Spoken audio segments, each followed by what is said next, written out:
po kërkojnë lëmosh në për qytet. Të njëjtit ndodhen në qytet tash e disa ditë dhe po shqetësojnë qytetarët në masë të madhe, me që dhe forma se si po kërkojnë lëmosh është disi irrituese, me që po imponohen qytetarët dhe po u shkon dhe po flasin dorë për dore, edhe nëse qytetarët po refuzojnë të bëjnë diçka të tillë. Andaj të njëjtit po shihen sikur persona që po pengojnë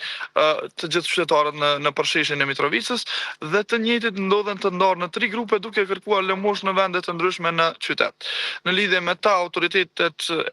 vendore tona nuk kanë lajmëruar në rast se janë legjitimuar ose në rast se dihet me të vërtetë origjina e tyre nëse janë nga Palestina ose jo, por po ashtu duhet vënë në pikpyetje edhe faktin nëse ata janë futur brenda Republikës së Kosovës në formë ilegale dhe po ende në lirshëm në përsheshe. Me atë sa kam arritur të kuptoj, të njëjtit po qëndrojnë nëpër hotele private ku po paguajnë për qëndrim brenda natës dhe se nuk ndodhen ndonjë të strehuar në ndonjë qendër azili, siç e parashet edhe ligji mbi azilin në Republikën e Kosovës, e ku familjet që futen në territorin e Republikës së Kosovës dhe kërkojnë azil, mbohen nëpër këto qendra azil kërkuese dhe të njëjtit kanë edhe lëvizje të kufizuara bazuar në ligjin mbi azilin në Kosovë. Bisedoni me ta ose dikush që ju njeni ka biseduar me ta për me kuptu fillimisht se si kanë ardhur në Kosovë, çfarë rrugësh kanë shfrytzuar? Unë kam arrit bisedoj me ta dhe kam kuptuar që po qëndrojnë në hotel, mirë po jo informata më të detajuara me që ishin të rezervuar. Gjuha që flasin është gjuha arabe, është një dialekt i gjuhës arabe, dhe ka qytetarë të tjerë të cilët po pretendojnë se të njëjtit flasin një dialekt të gjuhës arabe, i cili nuk është dialekt palestines, mirë po e kanë mësuar këtë dialekt në për shkollë, me që të njëjtit po pretendohet se janë nga Siria. Mirë po asgjë konfirmuar deri tani nga organet kompetente, por duhet theksuar po ashtu faktin se shumë qytetarë që më kanë kontaktuar pasi kanë publikuar lajmin, më kanë thënë edhe se të njëjtit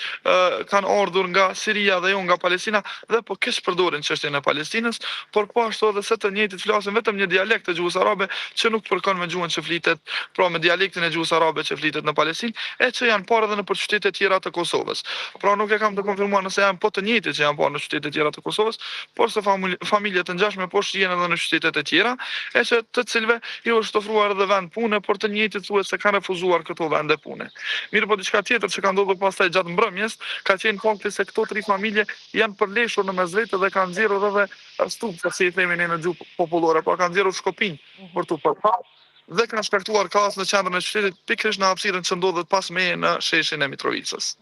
Pra, dyshimet e para, këta mund të jenë sirian, por nuk janë nga Palestina. Mirë, Ural, është njoftuar policia, janë njoftuar organet përgjegjëse për këto 3 familje të identifikohen se kush janë dhe pse janë këtu, apo do t'i ofrohet strehim ashtu siç e përmende krejt në fillim të bisedës? Alarmi është ngritur në nivel lokal nga mediumet lokale këtu në Mitrovicë, duke përfshirë dhe mediumin Mitropol, i cili ka publikuar pamjet e kësaj rrahjeje që ka ndodhur mbrëm, ndërsa tani mbetet në duart e policisë edhe marrja në pyetje e të njëjtëve, në rast se nuk janë marrë në pyetje deri tash, mirë po për fat të keq nuk kemi ndonjë konfirmim nga policia nëse diçka e tillë ka ndodhur ose jo. Mirë, të faleminderit shumë, sapo të kemi besoj lajme të reja, do t'i njoftojmë qytetarët, sepse besoj është një çështje e re që s'ka ndodhur më herët në vend dhe besoj e rëndësishme për të kuptuar më shumë.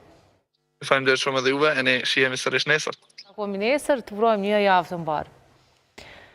Dashur që kemi qenë me kolegun ton Ural Boshnjaku, ndërkaq tani po ndrojmë temë. Ditë më parë, një veteran i ushtrisë çlirimtare të Kosovës ka paditur kryetarin e zgjedhur të Kuvendit të Kosovës, Dimal Basha. E veç kallëzimit penal Agim Pllashniku bashkë me avokatin Gen Gjini po kërkojnë edhe hetim ndërkombëtar të punimit shkencor